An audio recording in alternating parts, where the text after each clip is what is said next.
vancomicina y la teicoplanina a partir del microorganismo teicoplanina, que es la teicomicina micetica, ¿no? Que es una especie de actinomiceta que se llama actinoplanas teicomicéticas. Entonces, es una molécula, como ustedes ven acá, es una molécula bastante grande. Incluso tiene una mayor personalidad que los macrólidos. ¿Por qué se llaman macrólidos? Porque tienen una estructura grande. Esto también tiene una estructura grande, pero incluso un peso molecular mayor que los macrólidos, la eritromicina y derivados. Entonces, acá tenemos diferentes núcleos. Uno, que es la vancosamina. Después tenemos un núcleo que sería glucosídico, de glucosa. Después tenemos la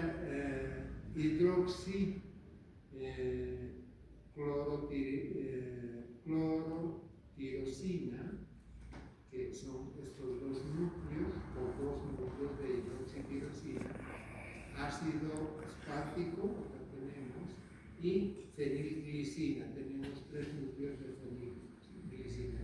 Hace un núcleo bastante grande, ¿no? Después tenemos la teicoplanina, que tiene una estructura más o menos parecida acá, ¿no? Tenemos tres núcleos, de la parte media sale esta glucosamina y tiene dos. acá tenemos este núcleo que corresponde a un núcleo polipeptídico muy parecido a lo que es la vancosamina, ¿no?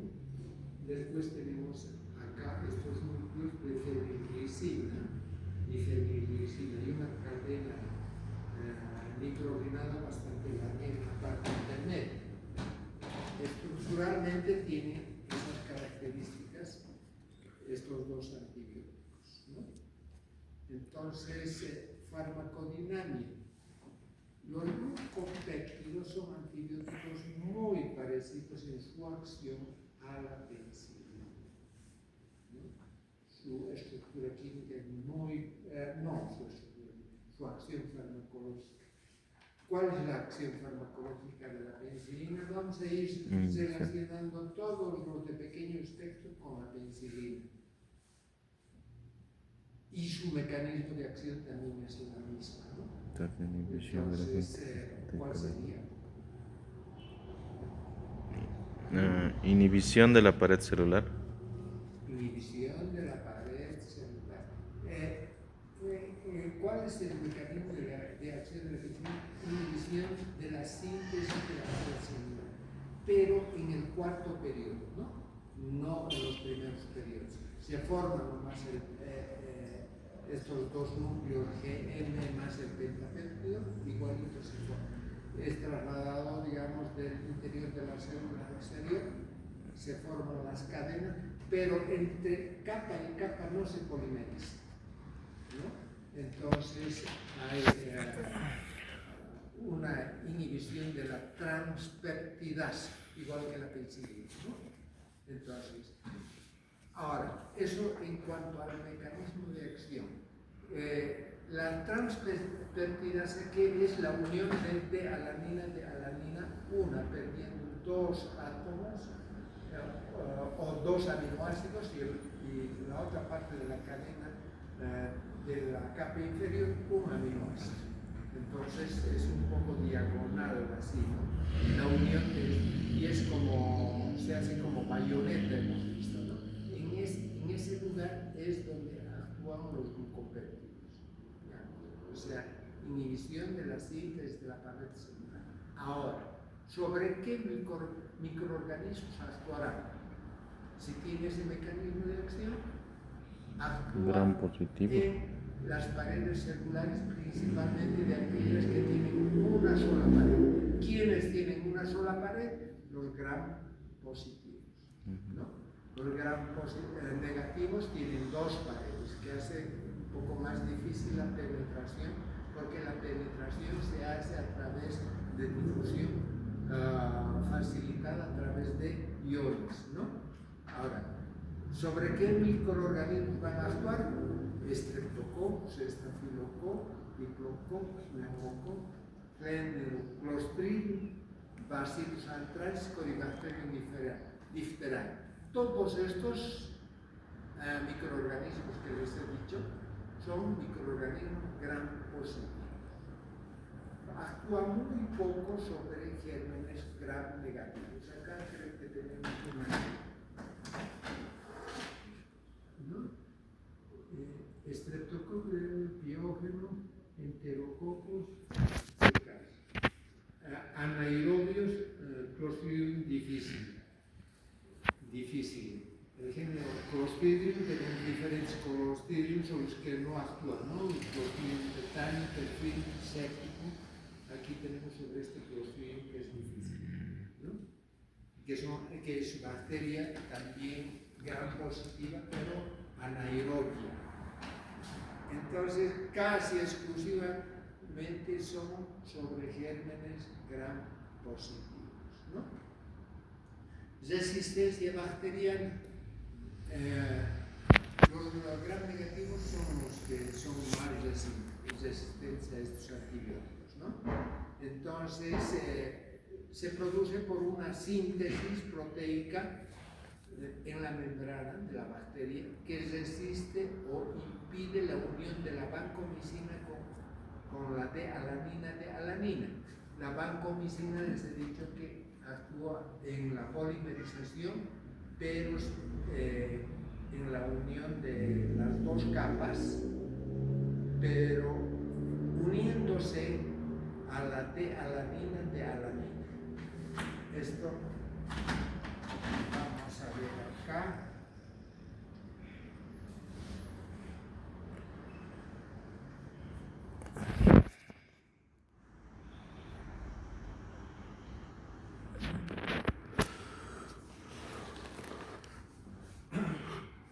Aquí hemos dicho que esta es la unión de la D-alanina con la D-alanina, ¿no?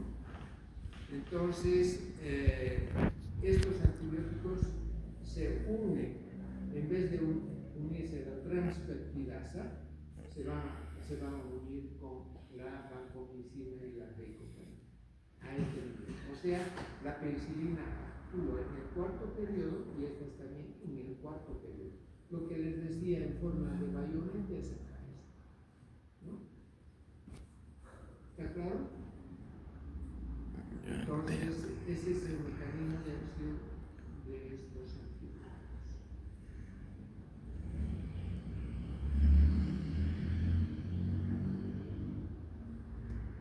Bueno, la resistencia bacteriana es cuando la bacteria produce proteínas especiales que impiden la unión con la D-alanina y la D-alanina. Por eso se va a producir la resistencia bacteriana. Farmacocinética. Estos antibióticos son exclusivamente de uso parenteral, ¿no? Entonces, parenteral endovenosa. La intramuscular puede administrarse, pero es muy dolorosa. Como son macromoléculas, muy dolorosa. Entonces, se prefiere administrar por vía intravenosa. Se distribuye por todo el organismo, pasa muy poco al nivel del líquido cefalorraquídeo, porque para tratamientos, digamos, aquí en infecciones de la dura madre, tendríamos que poner directamente atravesando la dura madre, en las meningitis, por ejemplo. Entonces tenemos que atravesar, fácilmente no atraviesa la barrera. Tiene una vida media de 3 a 9 horas y su combinación con las proteínas es baja, del 10 al 30%. se eliminan por riñón, puede ser en las 24 horas, del 80 a 90% se excreta casi exclusivamente por riñón, muy poco por bilis, ¿no? La teicoplanina podemos dar por vía intravenosa e intramuscular también, pero preferentemente siempre la endovenosa porque igual es dolorosa, ¿no? La dosis es de 400 a 500 miligramos que podemos dar cada 12 horas. Aquí tenemos estos cuadros que nos indican la dosis. La vancomicina podemos dar 12.5 miligramos kilogramo peso y la teicoplanina de 10 miligramos kilogramo peso cada 12 horas, ¿no? Esto podemos dar cada 8 horas. Esto es, digamos, 10 miligramos kilogramo peso, ¿no? Entonces, la teicoplanina casi es exclusivamente por vía intramuscular, o mejor dicho, intravenosa, ¿no? Ahora vamos esto es la dosificación de un cuadro similar, este es similar, características farmacocinéticas. Podemos dar la vancomicina 1 gramo intravenoso cada, digamos, 12 horas. Entonces, y la teicoplanina también cada 12 horas, pero de 3 a 6 miligramos kilogramo peso. Es intravenoso, ¿no? Concentración plasmática, el intervalo por mililitro, función renal normal y función renal o infusión renal. Preparados vías de administración, ya les he dicho esto. Después, indicaciones, ¿en qué casos? ¿En qué casos? En las mismas infecciones donde vamos a utilizar penicilina. Es una buena alternativa a la penicilina, sobre todo cuando se tiene alergia a la penicilina. Podemos recurrir a esto, pero es inconveniente que nosotros tenemos que administrar por vía intravenosa. En vez de la penicilina, cuando el paciente es alérgico a la penicilina, podemos recurrir a esto, pero no es muy común porque la vía es exclusiva intravenosa, ¿no? Porque es muy dolorosa. Entonces, en infecciones de qué tipo? Streptomyces, lactobacilos, streptococcus, coagulación negativa, enterococos, se utiliza cuando es alérgica. La enterocolitis estafilocócica también es una indicación para esto. En la endocarditis por Corybacterium, la endocarditis por Corybacterium siempre va a ser más la penicilina. Si no podemos penicilina, podemos recurrir a otro tipo de antibióticos como las lincomicinas, eritromicina, antes que la vancomicina, porque la eritromicina y que tienen, digamos, casi el mismo espectro antimicrobiano, la facilidad es que podemos dar por vía bucal, ¿no? Siempre es más fácil, más práctico dar por vía bucal que por vía parenteral, ¿no? En las meningitis tenemos que dar, ya les he dicho, directamente en las meningitis, ¿no? Entonces, la teicoplanina también es una alternativa en la endocarditis. En la artritis séptica también podemos recurrir, pero no, digamos, no son fármacos de primera elección, ¿no? Toxicidad. nos va a producir una reacción tóxica que se conoce con el nombre de síndrome rojo. Acá.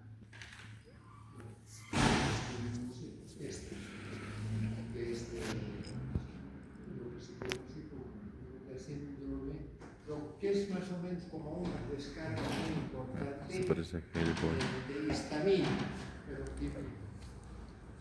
como ese niño quiere decir, cara totalmente roja. Visión. Entonces, lo puede producir lo que se llama el síndrome de cuello rojo.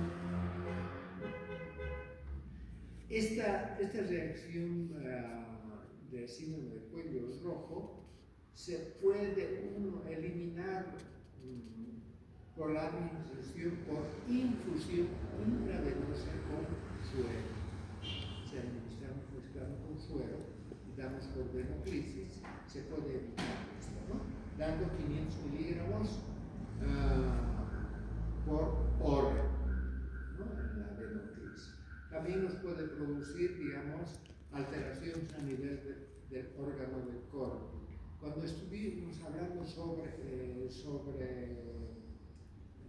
streptomicina, amicacina, ¿qué hemos dicho que nos va a producir? ¿Por qué nos produce, digamos, sordera? Es bien peligrosa. Con una administración de 10 días nos puede producir hipoacusia. Una administración de 20 días, sordera, irreversible. Ahí está, no se puede hacer absolutamente nada.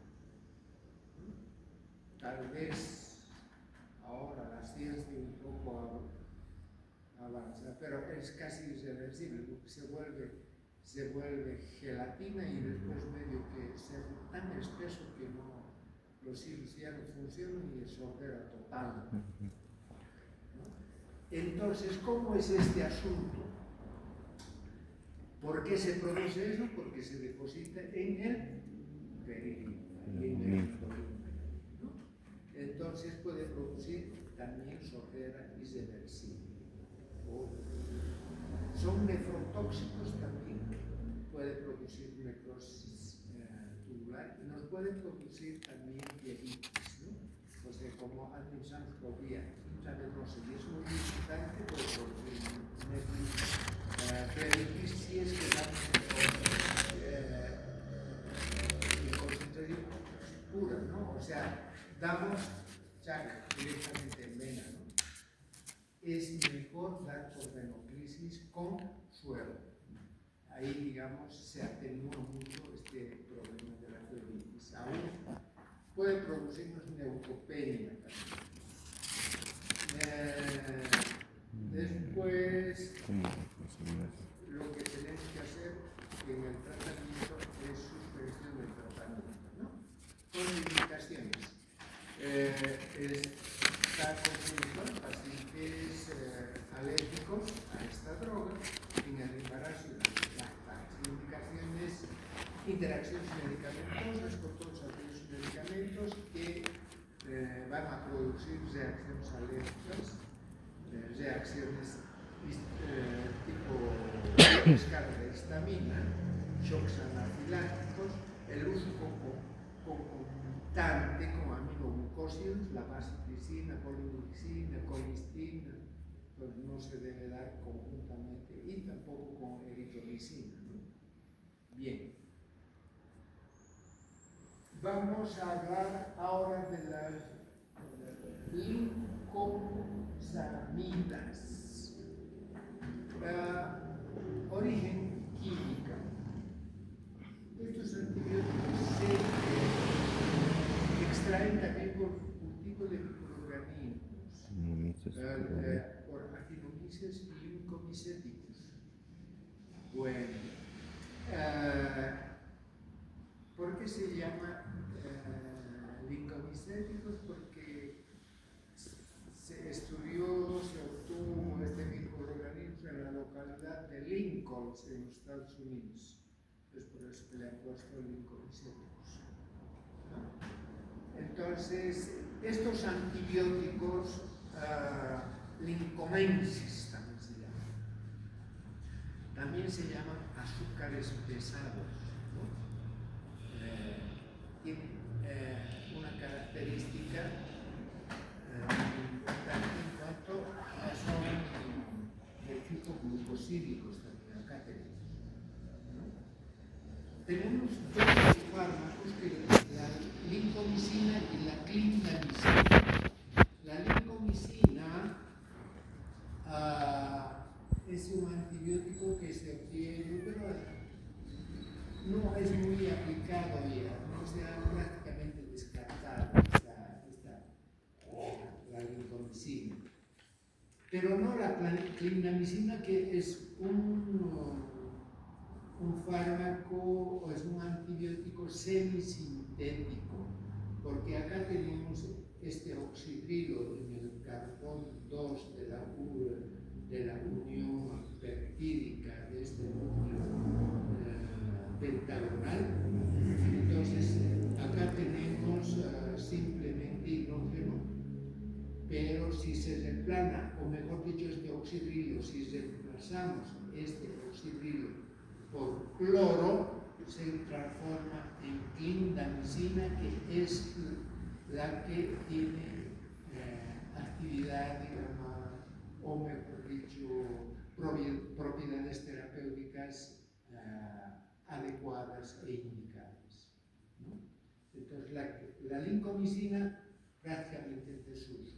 La clindamicina, en sí deberíamos estudiar simplemente la clindamicina, pero debemos saber de dónde viene la clindamicina, ¿no? Entonces, es un derivado semisintético que por reemplazo, ¿no?, del oxidrilo en posición 7 de la lincomicina por cloro, ¿no? Fármaco cinético, o mejor dicho, mecanismo de acción farmacodinámico. Este antibiótico nos va a producir una inhibición de la síntesis proteica. O sea, entonces nos referimos a dos formas que inhiben la síntesis proteica. ¿Dónde se produce la síntesis proteica? ¿Dónde se produce? Está en el núcleo, ¿no? El núcleo. En el ribosoma. Ribosoma. 30S y 50S. Acá hemos visto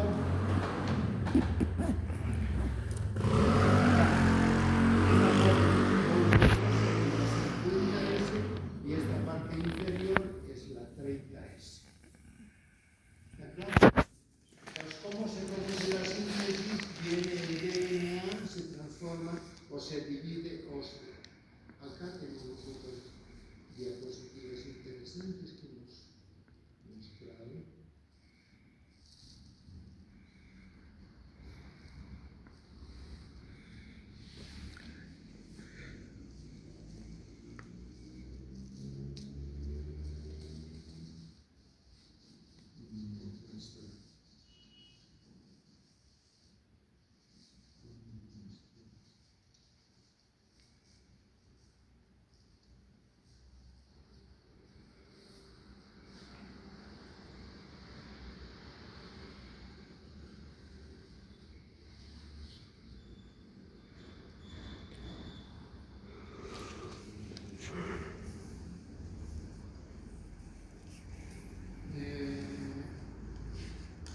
Es la pared celular. Aquí está. ¿Cuál es la diferencia entre el DNA y el RNA? Solo es una Es la cadena. mitad del DNA, el RNA. Y está unido por estos elementos, la citosina, guanina, adenina, uracilo, ¿no? Estos ácidos nucleóticos de RNA, ¿no?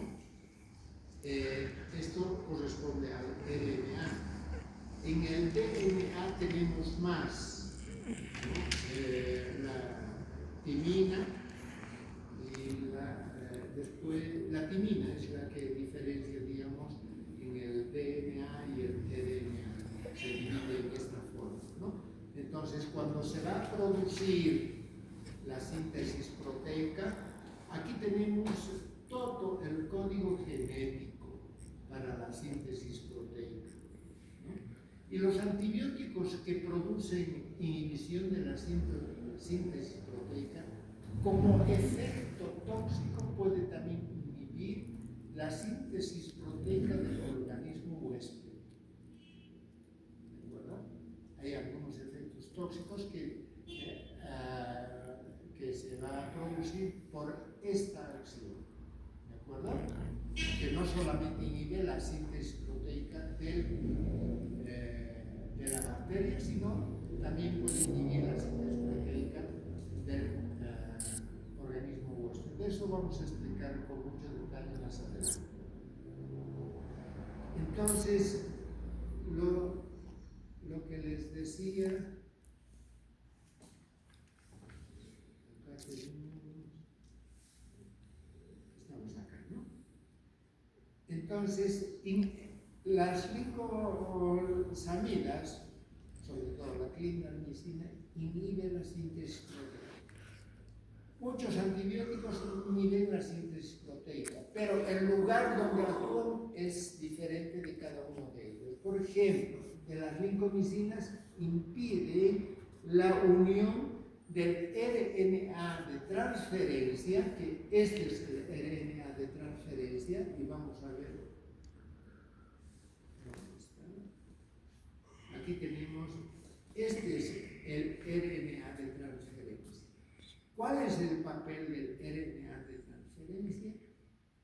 Esto es la captación del aminoácido de acuerdo al codón. ¿De acuerdo? Entonces, ¿qué hace? Las lincomicinas impiden, como en este caso, que el aminoácido vaya acá arriba. ¿De acuerdo? Ese es un mecanismo.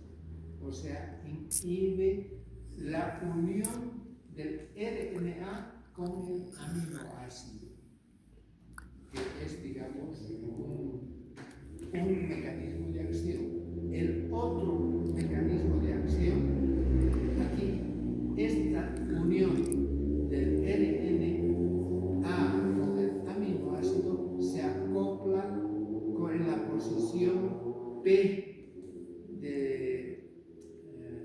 del ribosoma, ¿no? Esto se conoce con el nombre de translocación. Entonces va a impedir se forma esto, se une acá y este aminoácido formado pasa acá y todo este proceso se conoce como translocación. Entonces estos antibióticos van a impedir la translocación, ¿no? Aquí impiden la translocación, ¿no? Bien. Entonces,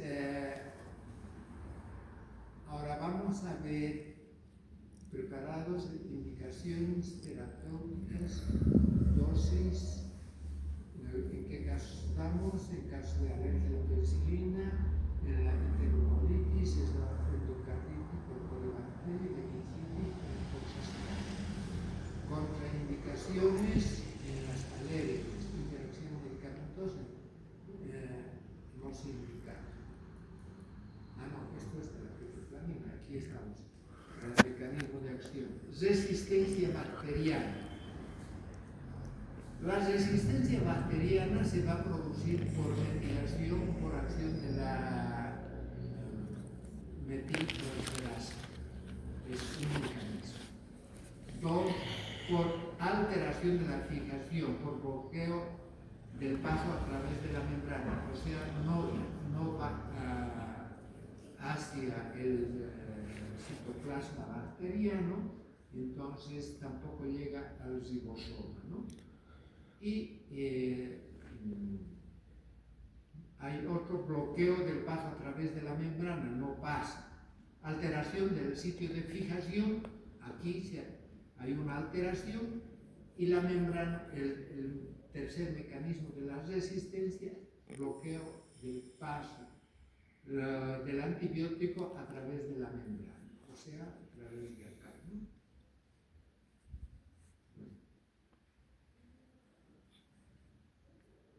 Es más o menos casi lo mismo que de algunos antibióticos. A través del ARNA metilasa, impide el sitio de fijación de la membrana y no pasa al interior. Farmacocinética. Estos antibióticos podemos administrar, digamos, por vía bucal, es igual que la penicilina, ¿no? Podemos dar por vía bucal como también por parenteral, ¿no? La clindamicina les decía que es la que solamente utilizamos, ya no utilizamos dentro de esto a la lincomicina. El espectro microbiano es muy parecido también a la penicilina.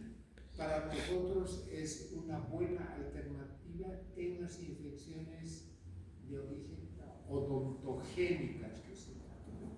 O sea, en las infecciones odontogénicas siempre vamos a tener Streptococcus, Staphylococcus, ¿no? Streptococcus aereus, Corybacterium, ¿no? O sea, Streptococcus, son todos parecidos, digamos, a lo de las penicilinas. Aquí tenemos los gérmenes gram positivos, Staphylococcus, Enterococcus, Streptococcus. Gérmenes gram negativos también hemos sido sincronizados. Las neiserias son pocos gram negativos, ¿no? Micoplasma. Sobre todos estos microorganismos actúan estos antibióticos, ¿no? Entonces, ¿cuál sería las dosis que vamos a administrar? Más o menos es de 150 a 300 miligramos.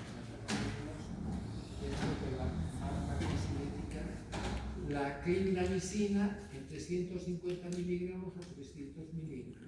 La lincomicina 600 a 300. O sea, oral, la clindamicina, intramuscular podemos dar. La lincomicina se daba únicamente por vía intravenosa y la dosis era el doble de la clindamicina, ¿no? Entonces, estas son las dosis que se administran. Entonces, con esas dosis podemos tener 2.8 microgramos por mililitro, administrando 300 miligramos, ¿no?